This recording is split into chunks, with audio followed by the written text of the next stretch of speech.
Hi, everybody. Welcome to English Digest. I'm Tom. Hi, I'm Stephanie. Again, we're talking about Melbourne, Australia in today's program. You know something? No. We actually talked about Melbourne in our last program. We did. So if y'all were listening to our program last time, you kind of have some practice about things that have to do with Melbourne. So today's lesson should be relatively easy compared to the first day.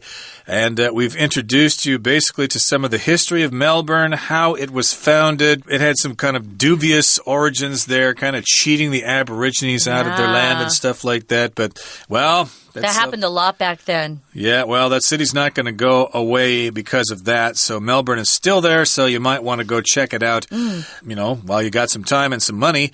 And March is a good time to visit there as well, as we're going to find out later in our lesson. So let's find out some more things about Melbourne right now. Let's read through our article, and we'll be right back.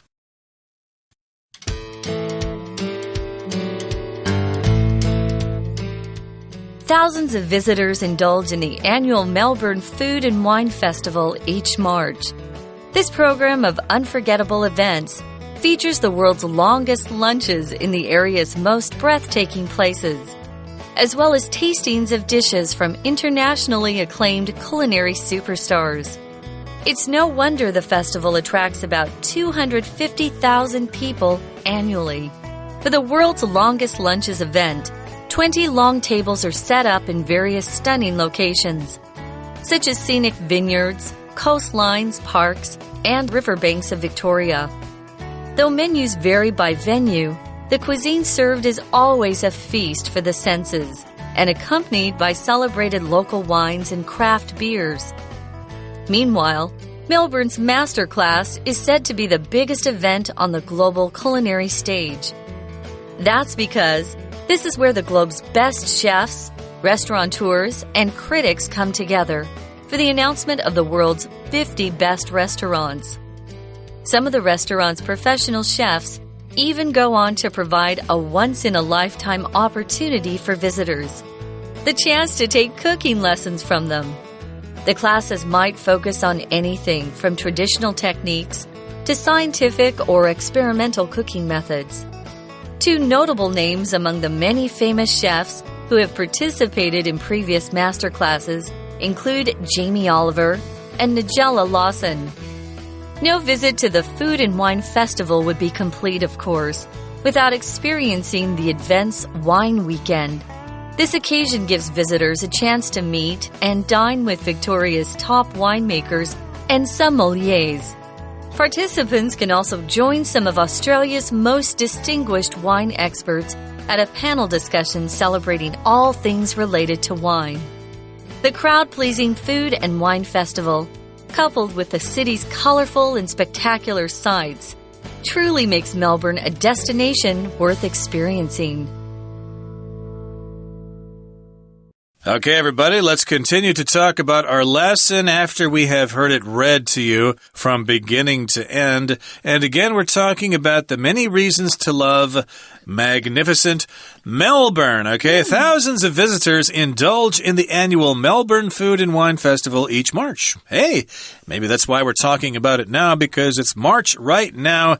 And if you hurry and book your tickets, you might be able to get there just in time to indulge in this annual Food and Wine Festival. Now, to indulge in something means to totally enjoy something, and you do not restrict yourself at all. Oftentimes it means that you're eating things that you're probably not supposed to be, but hey, it's the holiday. I'm going to indulge in all this wonderful holiday food.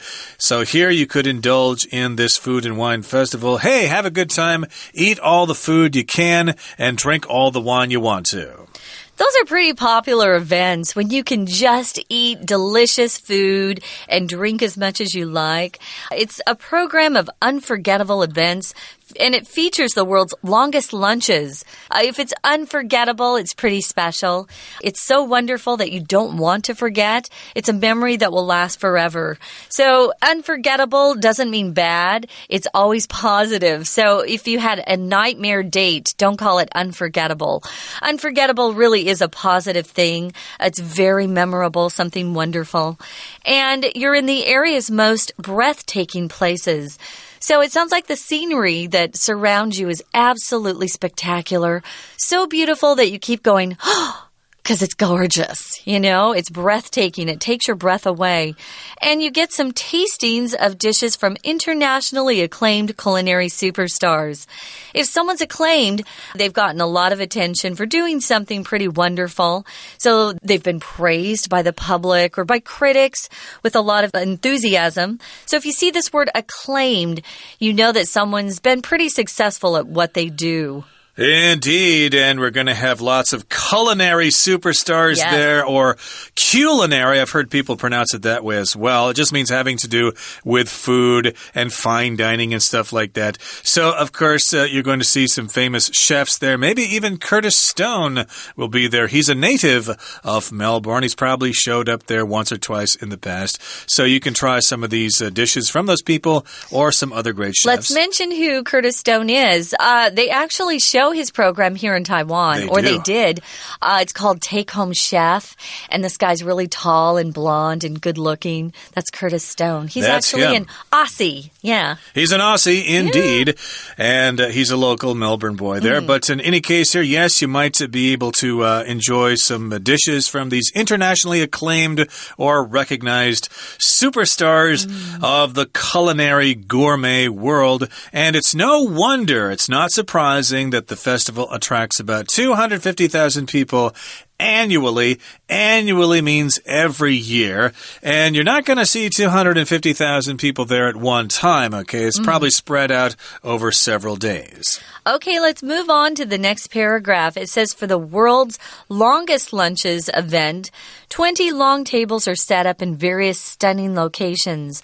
Remember, they're set up all over the place, and they've got scenic vineyards, coastlines, parks, and they're even setting up tables on the riverbanks of Victoria. Is something scenic, it's very beautiful. It's a place that has beautiful scenery because scenic is the adjective form of the noun scenery. Remember, scenery, guys, is non-count. You can't say, oh, I went to Hong Kong and saw a lot of beautiful sceneries. No, scenery is non-count. Be careful with that. A lot of scenery. And scenic is the adjective which you are using here. Yep. And, of course, you've got vineyards. No, you don't pronounce it that way, of course. It's vineyards, places where they grow grapes and make wine. We've got coastlines, coastal areas next to the ocean. We've got parks, and we've got the riverbanks. I did want to say that where the water meets the shore at a beach next to the ocean, that's a shoreline or a shore. But if it's a river, then that's the river bank, okay? And this river bank, of course, is quite scenic as well. And longest lunches, earlier you were mentioning long as in terms of time, a long lunch like they have in Spain for like 2 or 3 hours or so.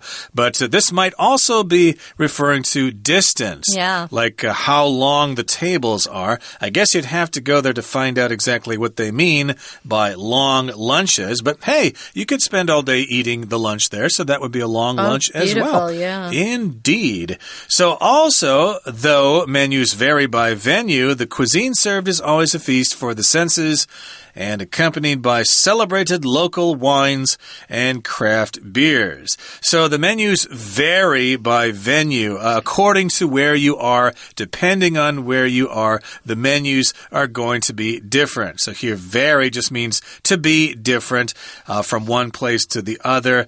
Styles of Chinese food vary from province to province, for example. You've got different kinds of food in different parts of China. And the cuisine is the food, especially if it's fancy food. And it's a feast for the senses, for your eyes, and for your nose, and for your tongues and stuff like that. It's a great sensation. And, of course, if you eat those foods, you can accompany them with celebrated local wines and craft beers. To accompany means to have it with something. Celebrated means people have recognized recognize it as being good. Australia produces some of the world's best wine, as you know. And then we've got craft beers, which are beers made by small breweries that taste different. They try different recipes and have different kinds of flavors. So lots of people enjoy drinking craft beers. I'm not really into it myself so much, but, I could try one or two. I actually have a friend here in Taipei that he's a foreigner like me, although he's not from America, and he is making his own beer. So it's a craft beer.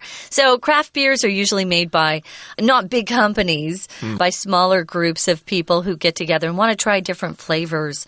In the next paragraph, we're going to talk about Mel Burns Masterclass. They've got a great show that is made in Australia called Masterclass, where these home chefs, they're not professional chefs. They're home cooks, you could say, and they get together and they compete to win the grand prize at the end of the show.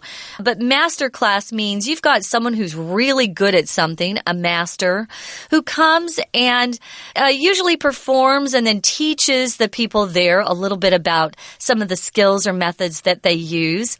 I studied opera, and we would have really famous people come and give master classes, and they would sing for us, and then they'd hear us sing, and they'd help us sing better. Well, these are professional chefs that come to the master class there in Melbourne, and they help these people who attend get a little bit better at cooking. Now, that's because this is the global culinary stage right there. It's very, very popular. It's where the globe's best chefs, restaurateurs, and critics come together for the announcement of the world's 50 best restaurants. It's a big deal every year. Ooh. If you're a chef, you know you're a good cook. If you're a restaurateur, it means you have opened and are the boss of a restaurant. You're probably not the chef, but you hire the chef that you think is going to be really great. And a critic, a food critic, of course, goes to these restaurants, eats their dishes, and then writes whether they think they're great or not. They'll probably give them, 4 stars if they're wonderful. Yeah, they come together, and this announcement happens yearly or annually. Yeah, and I'm wondering if Din Tai Fung will be on the list of the world's 50 best restaurants. Who knows? No. But you'll have to... It won't? Well, it's oftentimes listed as one of the best in the world. But in any case here, we'll move on and talk some more about what you can expect to see during this festival in Melbourne. The next sentence goes on to say, some of the restaurant's professional chefs even go on to provide a once-in-a-lifetime opportunity for visitors the chance to take cooking lessons from them. Ooh, yeah. That sounds great. I would love it. So this would be a once-in-a-lifetime opportunity. Once-in-a-lifetime means it's a very special chance, and it's probably something that you'll never, ever do again. It's a once-in-a-lifetime opportunity. You might have a once-in-a-lifetime opportunity to meet your favorite celebrity backstage or something like that. Yeah, that'd be pretty cool, too. Right now, guys, this isn't quite a once-in-a-lifetime thing, but we're going to take a break, and then we'll be back to continue talking about the food and wine there in Melbourne. Hello everyone, my name is Tina. 昨天我们介绍了墨尔本的一些著名的建筑物，今天我们首先要来看的是 Melbourne Food and Wine Festival， 也就是墨尔本的美食美酒节。第一段的第二个句子提到 This program of unforgettable events features the world's longest lunches in the area's most breathtaking places.As well as tastings of dishes from internationally acclaimed culinary superstars. 这个句子也很长，首先呢会看到它这整个的活动呢带来的许多 unforgettable events， 一些呢令人难忘的活动。Feature 在这里用来当作是动词，解释成为以什么为特征特色，或者是当作是号召。举例来说，这个博物馆的展览品特别介绍了殖民时代的绘画，利用这个动词，我们就可以写 The museum's exhibit features paintings of colonial times。而在这里呢 feature 它是以什么为号召呢？就是世界最长的午餐，举办的地点是在令人非常 breathtaking places 令人屏息的地方，表示这些地方实在是太美了。除此之外，还有 tastings， 也就是许多的品尝，而这些菜肴则是来自于国际知名的烹饪巨星。在这里我们要来看一下这个形容词 acclaimed， 当然咯，它是来自于动词 acclaim， 就是有称赞的意思。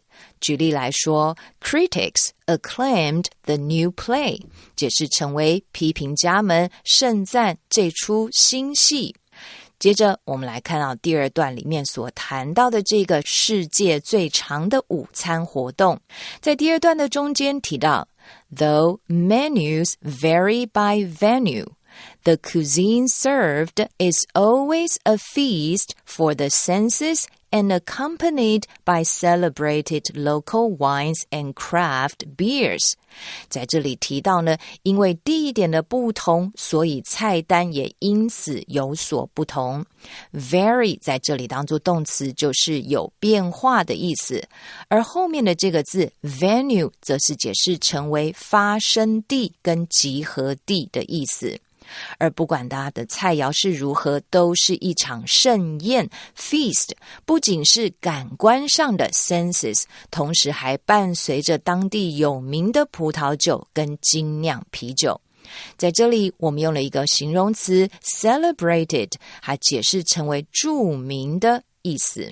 第三段的一开头写着 Meanwhile, Mel Burns Masterclass is set to be the biggest event on the global culinary stage. 在这里我们要介绍的是墨尔本的大师课程 is set to 再加上原形动词，其实就代表着 people say， 也就是中文翻成据说，大家都这么说呢，它是全球烹饪舞台最盛大的活动了。而在这里的 culinary 当然就是跟烹饪有关系咯，像我们讲到的烹饪技巧就叫做 culinary skills。 We're going to take a quick break. Stay tuned. We'll be right back.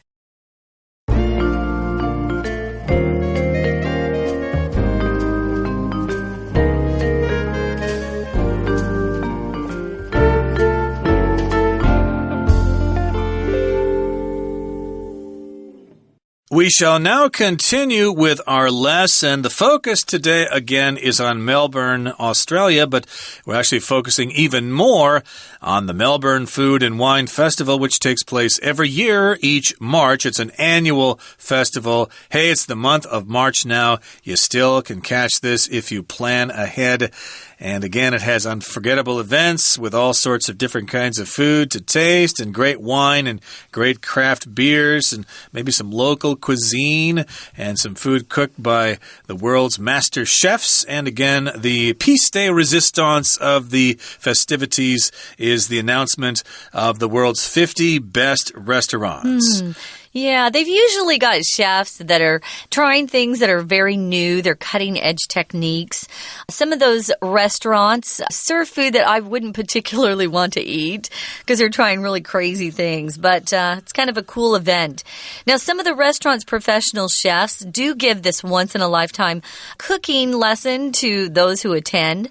The classes might focus on anything from traditional techniques that most chefs learn when they go to cooking school, or they might be some new scientific methods or experimental cooking methods that they're using. Nowadays, they're using techniques like freeze-dried food, or, they're using techniques that make the food look like a picture that you kind of don't want to eat.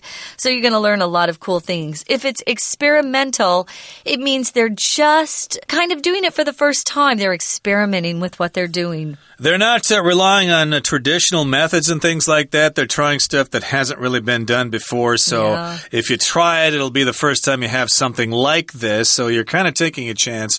Like me, sometimes I like to listen to experimental jazz music. It's quite different than normal jazz music. And most people probably wouldn't like it because it's very, very different from what you're used to hearing. But in this case, we've got experimental cooking. If you're brave, you might want to try some of these things. And two notable names among the many famous chefs who have participated in previous master classes include Jamie Oliver and Nigella Lawson. Did I say that right? You did, Nigella. Okay, so these are notable or famous names. We all know Jamie Oliver. He's on TV all the time. He's a British chef, and I'm sure he's got tons of restaurants, and he has cooking shows. He's cute. But I haven't heard of Nigella Lawson. Oh, she's beautiful. She's a British woman with really black hair. Okay. And a va-va-va-voom body. So she's really quite shapely, you could say. She's not skinny, that's for sure, but she's pretty beautiful, I would say.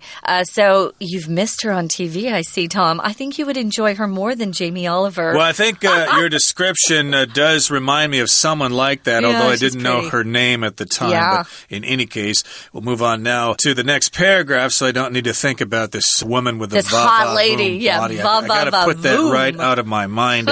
No visit to the Food and Wine Festival would be complete, of course, without experiencing the event's wine weekend. So we did mention food, and we've been talking mostly about food, but also we've got wine, and no visit to this festival would be complete. It would be incomplete if you don't check out the wine there. You don't experience the event's wine weekend, which I'm sure has something to do with wine. And I do want to mention again, I don't know how many times I have to mention this, but wine is alcoholic drink made from grapes, not cognac. That's another one, but wine is made from grapes. So you can't use the word wine with other kinds of liquor like vodka or Shaoxing or things like that. Wine is wine. Yeah, and some of those like whiskey, bourbon, we call that hard liquor. Yeah, that's the tough stuff. Oh, it smells bad to me. Okay, so they've got this big wine weekend that, of course, is very popular with people who attend. This occasion gives visitors a chance to meet and dine with Victoria's top winemakers and sommeliers. That's a weird word because it's French. A sommelier is someone who is an expert in wines. So a lot of really gourmet restaurants, expensive restaurants, they're the only ones who can afford a sommelier. They'll hire someone to match up the dishes with the best wine. And the verb they use is pair, P-A-I-R. They'll pair a good wine with a particular dish. That's a skill, it's a talent, and they study a long time to become these sommeliers. They're experts, so you can experience a great dining experience when you go there. And participants, also people who are participating in this event, can also join some of Australia's most distinguished wine experts at a panel discussion celebrating all things related to wine. So you could join some of these experts. I guess you could also see or hear them. These are distinguished wine experts. Of course, we've got lots of people who have been drinking wine for many, many years, and they've traveled all over the world, and they've gone to wineries and vineyards, and so they know a thing or two about wine coming from France, from California, from Chile and Australia and South Africa. All of these different places in the world produce some really great wines, and so they're distinguished, which means they're authoritative, they're experts, they're successful, and they are deeply respected. Now, when you talk about a panel, the first thing that pops to mind might be those thin rectangular pieces of wood that we put on doors or walls. But here we're talking about a small group of people who are brought together and they sit at a long table with microphones in front of them and they discuss some sort of topic. Sometimes they'll take questions from the audience. So if you were attending, you might have a particular question and raise your hand and they would answer that and discuss it, amongst themselves. They don't all have the same opinion. So it can be kind of interesting to hear different points of view come from these different experts who are distinguished wine experts. And they really do know everything that has to do with winemaking. So it would be a fun thing to attend if you had an interest in wine. And lots of people here in Taiwan are interested in wine. Of course, you see big wine displays at those hyper stores every once in a while. Oh, really? And so, yes, indeed, people do enjoy the finer things in life like wine, so this would be a very interesting thing to see. A panel discussion about things related to wine and the crowd-pleasing food and wine festival, coupled with the city's colorful and spectacular sights, truly makes Melbourne a destination worth experiencing. So this is crowd-pleasing food, food that pleases the crowd, basically. If, a singer is giving a concert, they might sing a crowd-pleasing song, a song that they all want to hear. And couple with, that means you pair them with or you have them together. That's right. This, of course, is a crowd-pleasing festival that's focused on the food and wine. And they match it or accompany it with, coupled with, the city's colorful and spectacular sights. It's a really pretty place to go see. And so all of these things together truly make Melbourne a destination that's worth visiting or worth experiencing, I should say. So, yeah, you really want to go and check it out. I would suggest going at the time that they have the Food and Wine Festival, and then definitely remember to go see the Vic Market, that open-air market that's so fun. Sounds pretty cool, yeah. Okay, guys, it's time now once again to listen to our Chinese teacher. 这边所提到的大师课程涵盖哪些东西呢？ The classes might focus on anything from traditional techniques to scientific or experimental cooking methods. 这样子的大师课程呢，可以 focus on 聚焦于任何东西，不管是传统的技巧 traditional techniques， 或者是科学或者是实验性的烹饪方法，都可以在课程当中学习得到。而在这里的 experimental 则是解释成为实验性的。最后一段的第一个句子写着 No visit to the Food and Wine Festival would be complete, of course, without experiencing the event's wine weekend. 在这里不知道同学有没有注意到 no 跟 without 这样子的双重否定是有强调的语气，中文我们翻成没有体验过这样子的过程就不算完整。形容词 complete 就是有完整的意思。体验什么呢？这里提到的是 experiencing the event's wine weekend， 来体验美食美酒节的葡萄酒周末。今天文章的最后一句提到 The crowd-pleasing food and wine festival coupled with the city's colorful and spectacular sights truly makes Melbourne a destination worth experiencing. 在这里我们用了一个形容词 crowd-pleasing， 其实就是代表着能够广受好评的意思。这样的节庆呢，还结合 coupled with， 用 VPP 表被动，结合这个城市多彩多姿以及壮观的景色，让它成为一个值得你体验的目的地。这里要提醒同学 worth 后面加上动词要加上 VING， 代表是值得一试，值得去做的意思。 OK， 以上就是今天的课文讲解，谢谢收听。Okay, everybody, that brings us to the end of our lesson for today. Thank you so much for joining us today, and have a good day, everybody, when you go to Australia and check out things in Melbourne. From all of us here at English Digest, I'm Tom. I'm Stephanie. Goodbye. Bye.